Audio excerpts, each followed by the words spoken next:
오늘의 주제는 슈퍼 위크가 되겠고, 뭐, 한 주간 우리는 뭐 엄청난 일들 다음 주까지 큰 이벤트가 이어집니다.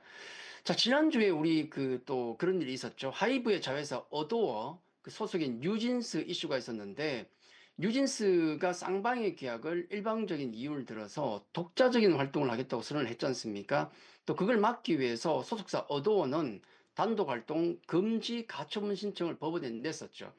자, 그 결과가 지난주 금요일 나왔는데 어도의 입장에 손을 들어줬습니다. 뉴진스는 단독 활동을 금지한다는 내용이었죠. 자, 문제는 그런 법원 결정에 대해서 뉴진스는 미국 유력지에 입장을 표명을 했었는데요. 자, 법원 결정에 실망을 했고 케이팝 산업의 문제, 한국의 현재 현실 등을 들어서 불만을 토로했습니다. 사실 한국에서 한국 법 아래에서 한국의 케이팝 시스템 안에서 성공한 아티스트가 해서는 안 될 인터뷰였죠. 그래서 그런지 다시 법원의 결정을 존중하고 당분간 모든 활동을 잠정 중단한다는 발표를 했습니다. 자, 문제는 그럼에도 불구하고 이미 법원의 인용 결정이 났음에도 불구하고 일요일 홍콩 공연에서 자신들의 새로운 상표를 가지고 신곡을 발표하는 행동을 해버렸죠. 자, 우리 사회 시스템이 유지하기 위해서는 서로 지켜야 될 규칙이 있습니다. 그렇죠? 그 중에서 필수 불가결한 것들을 법으로 만들어 놨고요.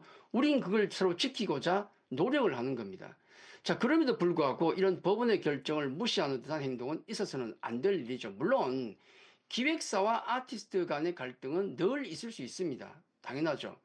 하지만 그 해결은 우리가 함께 약속한 그 법 테두리 속에서만 해야 된다는 것. 이게 중요한 것 아니겠습니까? 자, 이런 사건, 사고가 있었는데, 그러면 이제 실질적으로 엔터주에 투자하시는 분들, 하이브에 투자하시는 분들은 과연 이번 이슈를 주가적인 측면에서 어떻게 해석을 해야 될 것인가? 아마 고민이 되실 수도 있습니다.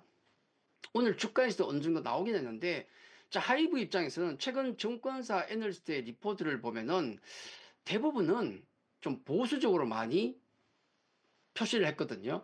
뉴진스의 매출에 대해서 굉장히 보수적인, 그러니까 안 잡은 쪽도 있을 정도로 다 빼놓은 상태이기 때문에 더 나빠질 것은 없다. 그렇게 저는 생각하고 있습니다.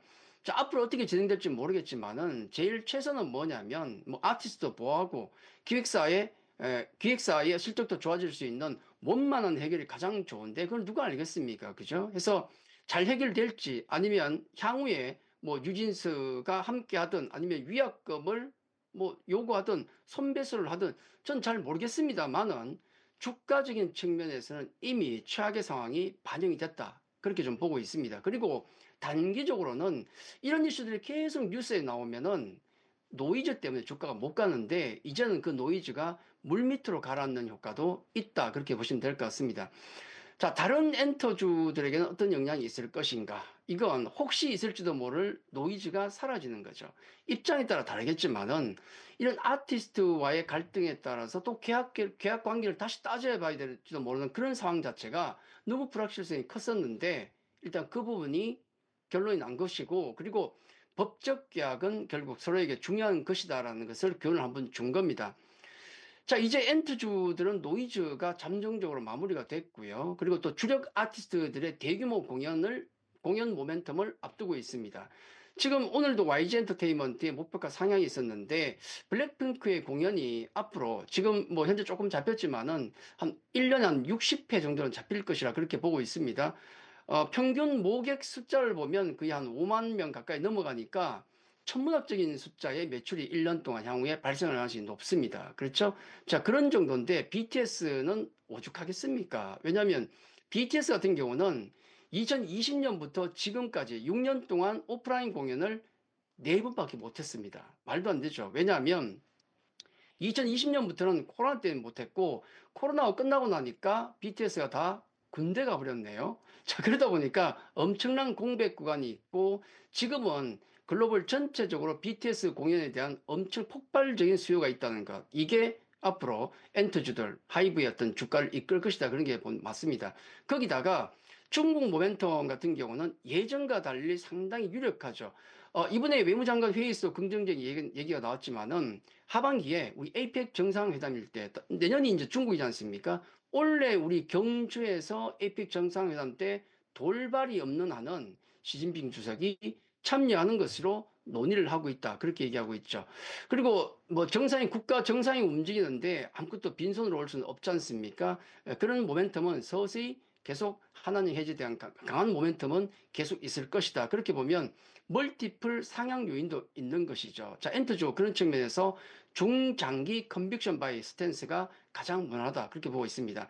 자, 우리 엔터주 얘기를 통해서 서로 지켜야 될 법 관련 얘기를 좀 했습니다. 근데 이건 엔터주만의 이슈는 아니죠. 이번 주는 한국에 있어서 슈퍼위크라고 합니다. 오늘 한대행 탄핵 기각 선고가 있었고 이번 주에 또 중요한 두 건의 판결이 있죠. 자, 주식시장이 가장 싫어하는 게 뭐겠습니까? 불확실성이죠. 결과를 떠나서 어떤 안개 속 상황 속에서 지속되면 주식시장의 어떤 참여자들이 어떻게 베팅을 하겠습니까?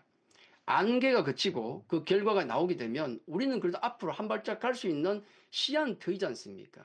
그렇죠. 거기다가 다음 주에 또 우리 공매도라든지 상호관세라는 안개까지 있는데 이것도 이제 거치게 됩니다. 자, 외국인의 순매수 전환이 우연은 아니라고 저는 보고 있습니다. 막연한 두려움보다는 어떤 자신감 있는 종목 베팅이 필요한 상황이다. 저는 그렇게 보고 있거든요. 공매도 두렵죠. 상호관세 두렵습니다. 이게 시행되고 나서 어떤 일이 벌어질지 누가 알겠습니까? 근데 막상 닥치면 아무것도 없을 수도 있습니다. 그렇기 때문에 너무 시황에 두려워하지 마시고 종목에 대한 어떤 베팅을 확신을 가지고 하는 게 중요하다는 말씀을 좀 드립니다. 자, 오늘 이 시간이 끝나고 제가 8시부터 공방을 갖게 되는데 말씀드렸던 종목들 자신감 있게 베팅해서 크게 수익을 낼 종목들 좀 살펴봅니다. 3개 종목만 말씀드리는데 공매도가 두렵지 않은 섹터와 종목에 대해서 잠시 후 공방 시간에 공개를 하도록 하겠습니다. 자, 진짜 주식 검색하시면 8시부터 시작되니까 공매도가 두렵지 않은 종목이 어떤 종목일까? 자, 그 부분에 대해서 함께 살펴보도록 하겠습니다. 자, 오늘은 여기까지 하겠습니다. 감사합니다.